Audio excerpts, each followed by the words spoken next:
మంచిర్యాల జిల్లాలో నకిలీ పత్తి విత్తనాల దందా యథేచ్ఛగా సాగుతుంది. రహస్య ప్రాంతాల నుంచి కొందరు వ్యాపారులు ఫేక్ సీడ్స్ సప్లై చేస్తున్నారు. ఇక రాజకీయ నాయకులు, కొందరు పోలీసుల సహకారంతోనే నకిలీ విత్తనాలు చెలామణి అవుతున్నాయని ఆరోపణలు వస్తున్నాయి. నకిలీ విత్తనాలు సరఫరాకు చెక్ పెట్టడంలో అధికారులు ఫెయిల్ అవుతున్నారని విమర్శిస్తున్నారు పబ్లిక్.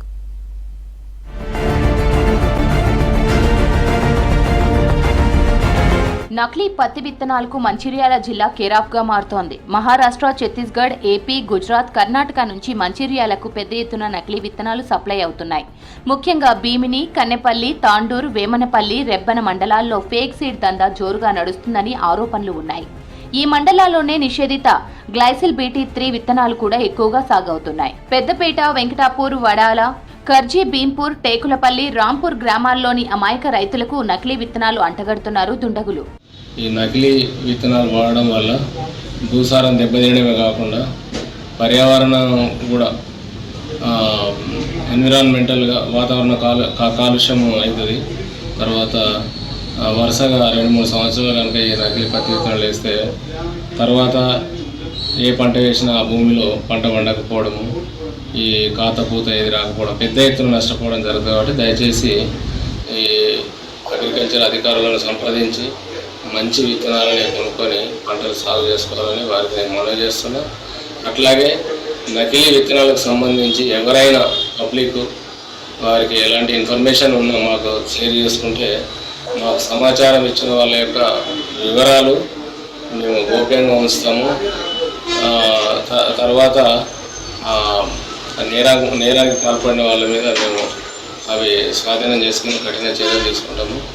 పబ్లిక్ ఎవరైనా మాకు సమాచారం ఇస్తే తక్షణమే స్పందించి వాళ్ళ మీద యాక్షన్ తీసుకోవడానికి మేము సిద్ధంగా ఉన్నాము. పత్తి సీజన్ కు 3 నెలల ముందుగానే జిల్లాలో నకిలీ విత్తనాల దందా షురూ అయింది. సీజన్ ప్రారంభంలో అధికారుల నిఘా పెరిగే అవకాశం ఉండడంతో ముందుగానే స్టాక్ తెచ్చుకుంటున్నారు దుండగులు. రహస్య స్థావరాల్లో నిల్వ చేసి అదును చూసి గ్రామాల్లోని ఏజెంట్ల ద్వారా రైతులకు అంటగట్టేందుకు ప్రయత్నిస్తున్నారనే ఆరోపణలు ఉన్నాయి. నకిలీ దందాకు చెక్ పెట్టేందుకు జిల్లాలో తనిఖీలు విస్తృతం చేశారు అధికారులు. అగ్రికల్చర్, పోలీస్, రెవెన్యూ అధికారులతో టాస్క్ ఫోర్స్ టీంలు ఏర్పాటు చేసి తనిఖీలు చేస్తున్నారు. బెల్లంపల్లి డివిజన్ పరిధిలోని భీమిని, కన్నెపల్లి మండలాల్లో పెద్ద ఎత్తున నకిలీ విత్తనాలు పట్టుకుంటున్నారు. భీమిని మండలం మల్లేడి దగ్గర ఈ నెల 3న 20 కిలోల ఫేక్ సీడ్స్ ని సీజ్ చేశారు. హత్తిని గ్రామంలో రాజన్న అనే వ్యక్తి ఇంట్లో 6,85,000 విలువైన 2.27 క్వింటాల సీడ్ స్వాధీనం చేసుకున్నారు. ఈ నెల 9న కన్నెపల్లి మండలం సుర్జాపూర్ గ్రామంలో బేరా నారాయణ ఇంట్లో 3.5 లక్షల విలువైన 1.40 క్వింటాల విత్తనాలు పట్టుకున్నారు. తెలంగాణ గవర్నమెంట్ నిషేధించినటువంటి BT3 పత్తి విత్తనాలను వేరే రాష్ట్రాల నుంచి తీసుకొచ్చి దళారులు అమాయకమైనటువంటి రైతులను మోసం చేస్తున్నారు.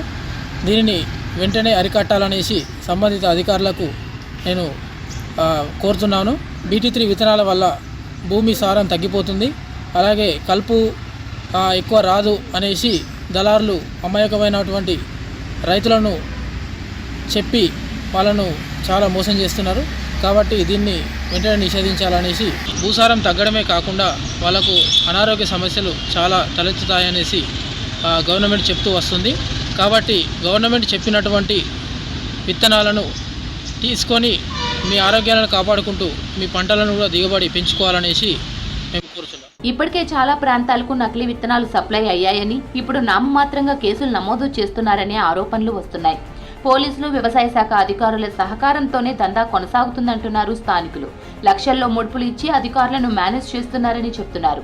ఈ దందాలో ఏపీ దళారులదే కీలక పాత్ర అని తెలిసింది. స్థానిక ఫెర్టిలైజర్ షాపుల నిర్వాహకులతో కుమ్మక్కై ఏజెంట్లతో నెట్వర్క్ ఏర్పాటు చేసుకుని దందా నడిపిస్తున్నారని సమాచారం. ఇటీవలే ఏపీకి చెందిన ఓ నకిలీ విత్తనాల వ్యాపారి పట్టుపడ్డారని, అయినా అధికారులు సీరియస్ గా తీసుకోవడం లేదని విమర్శిస్తున్నారు స్థానికులు. నిషేధిత పత్తి విత్తనాలు వేసి రైతులు మోసపోవద్దని సూచిస్తున్నారు వ్యవసాయ శాఖ అధికారులు. గ్లైసిల్ విత్తనాలతో నేర సారవంతం కోల్పోయి పెద్ద ఎత్తున నష్టపోయే ప్రమాదం ఉందన్నారు. గ్లైసిల్ విత్తనాలు అమ్మితే కఠిన చర్యలు తీసుకుంటామని హెచ్చరించారు అధికారులు. దళారులు కానీ ఇట్లాంటి విత్తన దందా చేసే వాళ్ళు వాళ్ళ ద్వారానే వచ్చినట్టు కూడా కొంచెం ఇన్ఫర్మేషన్ వచ్చింది. మేము మరియు పోలీస్ సిబ్బంది మేము జట్లుగా ఏర్పడ్డాము. మేము టీమ్గా ఏర్పడి ఆల్రెడీ సోదాలు చేస్తున్నాము. ప్రతి గ్రామంలో ఉన్న రైతులందరూ కూడా అలర్ట్గా ఉండండి. ఎవరైనా కొత్త వారు సంచులలో తీసుకొచ్చిన ఎలాంటి విత్తనాలు అమ్మినా కూడా, తెచ్చి నిల్వ వచ్చినా కూడా పోలీస్ శాఖకు కానీ వ్యవసాయ శాఖ కానీ ఇన్ఫర్మేషన్ తక్షణం అందించగలని కోరుతున్నాము. అదేవిధంగా ఎవరు కూడా లూజ్గా తెచ్చిన విత్తనాలు కానీ బయట వ్యక్తుల దగ్గర విత్తనాలు కొనద్దు. ఓన్లీ రసీదు పొంది దుకాణాలలోనే విత్తనాలు పొందాలి. బయట గ్లైసిల్ విత్తనాలు అని చెప్పి అమ్మేటివి అవి చాలా నాసిరకమైన విత్తనాలు. అవి మొలక రాకపోగా లాస్ట్ ఖాతా సమయానికి ఖాతా రానట్టయితే రైతులు చాలా చాలా నష్టపోతారు. దాన్ని ఎవరు కూడా పూడ్చలేము. దయచేసి ఎవరు కూడా ఇలాంటి విత్తనాలను ఎంకరేజ్ చేయకండి. మేము నిఘా పెట్టినాము. ఎవరైతే దళారులు ఉన్నారో, వాటిని తీసుకొచ్చే వాళ్ళు ఉన్నారో, వాటిని అమ్మే వాళ్ళు ఉన్నారో వాళ్ళపైన కఠినంగా చర్యలు తీసుకుంటాము. ఫేక్ సీడ్ దందా అరికట్టేందుకు కలెక్టర్, పోలీస్ కమిషనర్ స్వయంగా క్షేత్రస్థాయిలో చర్యలు చేపట్టాలని కోరుతున్నారు రైతులు.